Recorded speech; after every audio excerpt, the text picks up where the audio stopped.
This is our video on how to go about creating a cinemagraph in Photoshop. So to do that, I have found a video that I'm going to use for this. You see that I have an MP4 file sitting here on my desktop. I can just hit the space bar on the Mac and give you a quick preview. And you can see it's a pretty simple video. A bit of movement to it. And what I think I'm going to do is I am going to create a cinemagraph where just the subtlety of the water down here, the shimmering on the water, is what shows, and everything else is going to be a still image. Okay, so that's our cinemagraph being mostly a still image with a little bit of movement to it. So let's see, to do that I need to open this image in Photoshop. So you can go to Photoshop and open it from the file menu, or I'm just going to click on it and drag it over to my Photoshop icon over here and let it open. Oops, forgot I had another image open. Let's close that guy out. Don't need him. Okay, so here is the image that I want to work with. Now you notice once I have it open that with video I have a timeline down here. Okay, so I can see how the video runs across down here. And I have a handle right here that I can grab and I can drag and I can scrub through the video and see all the different points of the video right there. Also want to point out that I have my layers panel over here on the right where it usually sits. My video all sits on one layer, and you notice that it's sitting in a video group up here. Okay, so we'll be working with the layers in a few minutes. But let's see, the first thing we want to do is we want to look at our video down here in the timeline. I'm going to use the handle. I'm going to kind of scrub through and pick my start point and my end point. So as I drag, I'm going to look at the area that has movement, and all I'm keeping is the water. So as I look, it's really pretty random, and I don't think I'm going to have much of a problem. What I need to do is I need the starting point of it to look a lot like the ending point of it. So I could find a couple spots that look real similar. A lot of it looks very similar. So the main thing I'm noticing is this point right down here moves a little bit. Okay, so some points it's a little higher, some points it's a little lower. So it'd be good if it was pretty close from the beginning point to the end point. So I'm going to go right, kind of like that spot right there. And if I run it down, I find a spot where it's pretty close. It doesn't have to be very long. I think I'll go to right about there. Okay, so my first point was here around 10, going between 10 and not quite 20. So you need to pick those 2 points. You see where the red line is running here through my timeline. Okay, what I want to do now is I want to move out to the end of the video down here, and I'm going to grab the right hand side and click, and I'm going to drag in. And basically I'm just cutting off the end of the video and drag it to my line right there. Then I'm going to grab this and drag back and find my starting point. And I think I need it to be a little fuller, so let's go right about in here. Okay, I'm going to go to the left hand edge or end of my timeline and drag it over. And basically I've just shortened my video. You can grab the timeline or the handle back to the beginning, and there's a play button down here. So I'm going to hit play and just watch it kind of work through like that. Okay, I think that's going to work for us. It might be off a little bit, but not bad for our first one here. So we're going to try this one out. Okay, I'm going to grab the handle, drag back to the beginning of my timeline. Okay, so I did my crop, got that all set. Now I need a new layer to work on. So I'm going to come over here to my layers panel. So there's my video group 1 there.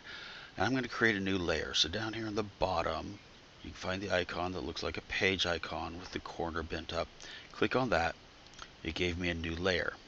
It called it layer 2. I'm going to layer it, or name it mask layer. Okay, so double click on it. You can rename it. And I actually want it above the video group layer. So I'm going to click and drag up above. There we go. So it's up on top. My video group is down below. Now when I do that, the one other thing I need to watch out for is what it's done in my timeline. Okay, so notice my video running over here, my new layer's offset over here. So I'm going to click and drag it on top. I need it to run the same length as my video. Again, I could go to the end of it and drag it out so that it matches. There we go, that's good. So the purpose of this layer, we're going to use it to paint up here in our image over the areas that we want movement to be in. Okay, so I want the movement to be in my water here, so I'm going to paint there. And actually, I was looking at this. There's movement showing right here in the crease of her leg, and so I think I'm going to get that area as well. Okay, so I'm going to want those areas. So to do that, I need a good contrasting color. So I can come over here to my color picker. You see my color picker's over here. I'm on my foreground color. I've got red in there right now, which actually will work real well. I can click on that and pick a different color if I would like. Okay, so adjust that. I'm going to stick with that red. It contrasts well across all the whites and blues down here. Okay, once I have that, I'm going to come over and grab my paintbrush tool over here. When I move over my image, I can see the size of my paintbrush. Okay, so that's a pretty good size to start with here. If you want to adjust the size, you can go find the bracket keys. They're just above the return key. The left one makes it smaller, the right one makes it bigger. But this is a pretty good size to start. The other thing I can look at is I can come up here to the top to my options panel, click on that. Again, there's my size, and there's the hardness. So I have kind of a medium, 36%. If I drag it all the way to the left, 0%, no hardness, makes a very soft edge brush. Might consider it to be feathered. Or if I run it all the way to the right, 100% hard means it's a very clean, hard edge on it. So I'm going to stick with a relatively hard edge. Let's go like, let's say about 80% on there. I'm going to hit return to accept that. Okay, so now I need to just paint on this new layer, my mask layer, over the area where I want the movement to stay. So I'm going to click down here. So beginning, it's real easy. I just have to cover this area down here. And then I'm probably going to need to zoom in a bit to get closer so I can tell where my edge is. Okay, get those big areas first. I'm going to hold down the space bar and the command key to get the magnifying glass and zoom in. Letting go of the command to get the space bar, I can pan. I'm supposed to be able to pan. Oh, it's dropped behind my timeline, I think. Oh, yep, it's dropped back behind my timeline. Let's go grab the corner and pull it up. Okay. There we go. Sometimes we have to adjust our window a little bit. There we go, that's better. Okay, so I want to come right along the edge of that. I'm going to hit the left bracket, make my brush a little smaller. And I just want to nudge up along the edges of this thing right here. So I'm just going to kind of go along the edge. So you can do this a couple different ways. We're just using the paintbrush right now. If you're familiar with selections, you can work with selections and then fill your selection with your color. So that would work as well. Parts of this would work well with I could probably get a lot of it with the magic wand or using one of the tools like that. Or I could also look and see how straight this is. I could click, so I'm nudging right up against the edge right there. Come down here further, get my brush positioned right, hold the shift key and click. Oh, that gave me a pretty nice line there. Let me try that. Let's try that again. Come up here, I'm going to click with the top edge of my brush in the right spot. Come down to about the last point I can get to, hold the shift and click again. Nice line. I can even use that on the pants leg. So I'm looking at the right edge of the brush, I'm going to click, come down to the bottom, hold the shift key. That worked okay. Need to kind of clean this up though, because I don't want the water movement to show up against the pants leg. So I'm kind of nibbling up against there. Now I'm going to zoom in again. I'm going to have to make my brush even smaller, so left bracket again. So I want to get in these areas right here.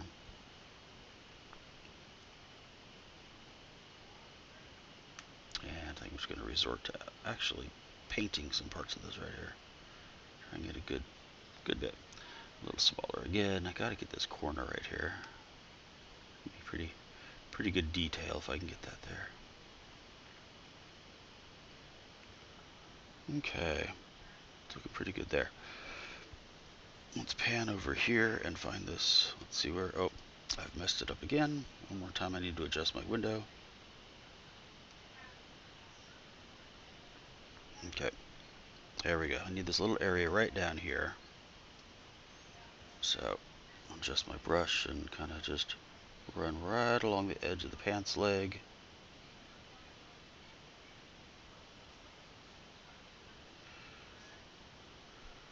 I'm wondering about some other selection techniques that might have worked better, but I'm almost done. So I'm just going to wrap this up here pretty quick.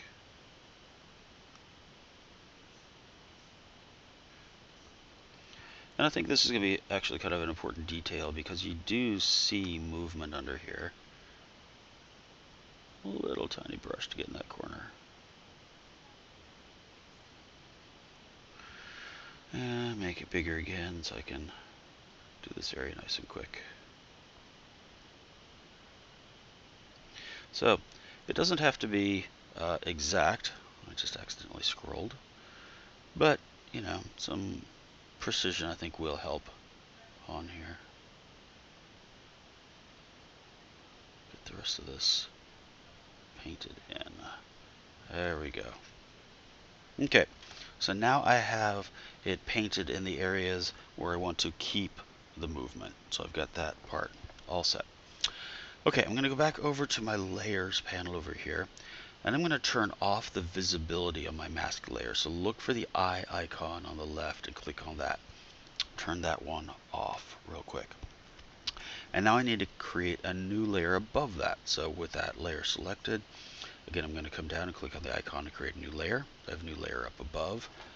I'm going to double click that one, and let's say I'm going to call this one still image. Okay, so this is going to end up being the image that has no movement in it, and the other one's going to end up being a mask that lets the video show through below that. So now I have one called still image.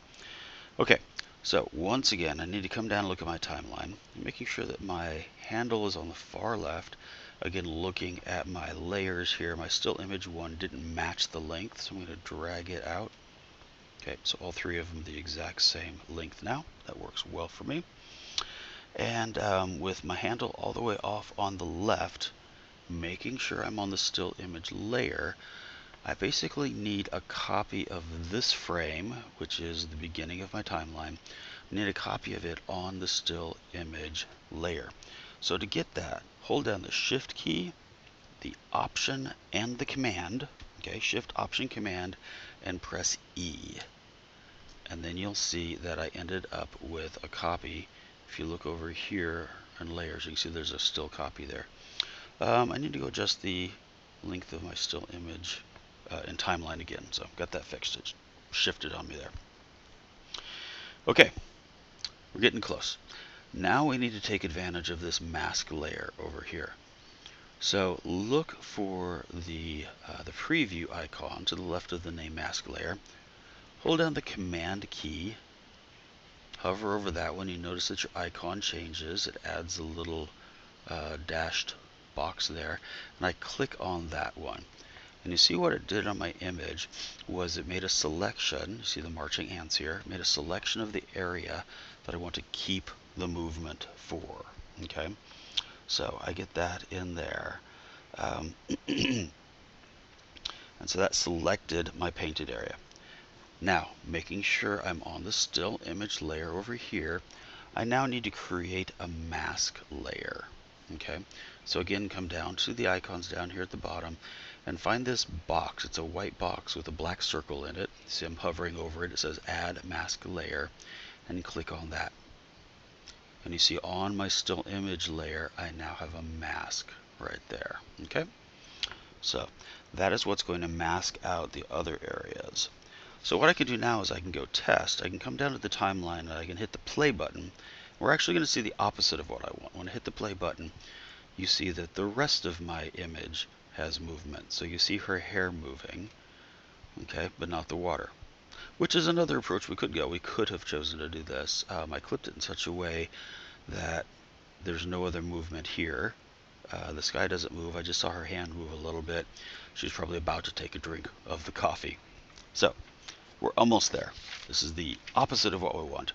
So what I want to do, my last change here, I'm going to come back over to my still image layer again. Make sure I'm selected on the mask portion of it, okay, the box on the right. And I need the inverse of that. So hold down the command key and press the I. And see, it inverted what was there. What was black turned white, what was white turned black. Okay, so that gave me the inverse of the selection, and now I can come back and hit the play button one more time, and you'll see just the water is showing movement now. And that's what I was after. Okay, good, nice subtle effect. Okay, so now let's go save real quick. So I'm going to go up to File and say Save. Maybe I should have done this a little earlier. I'm going to leave my name the same and just let it save as a .psd, a Photoshop file with all of my layers and everything. So hit save on my desktop. Let's go ahead and maximize compatibility. That's good. And my last step is I need to export the animated GIF to use here. So I'm going to go up to File. I'm going to come down to Export and Save for Web. Okay, select that. Now this process could be a little bit slow, so don't worry about it if it takes a little time. It's going to take a moment just to get the dialog box up here. Okay, my dialog box has come up. I want to go make sure that I'm on GIF file up here at the top.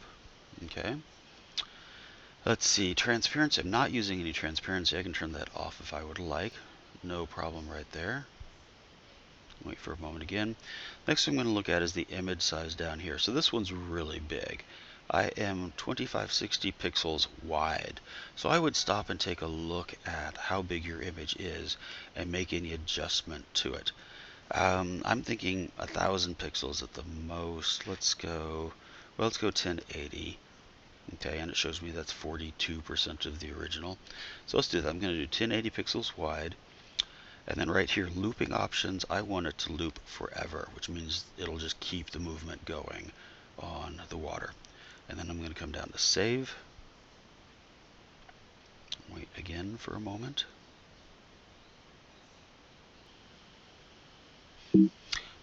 Okay, now my save dialog box has come up. Again, I could give it a better name if I wanted to. I'm just going to stick with the same name for the moment. Notice that it's saving as a GIF file. I'm going to go ahead and click on save. Give it a moment to save my file out.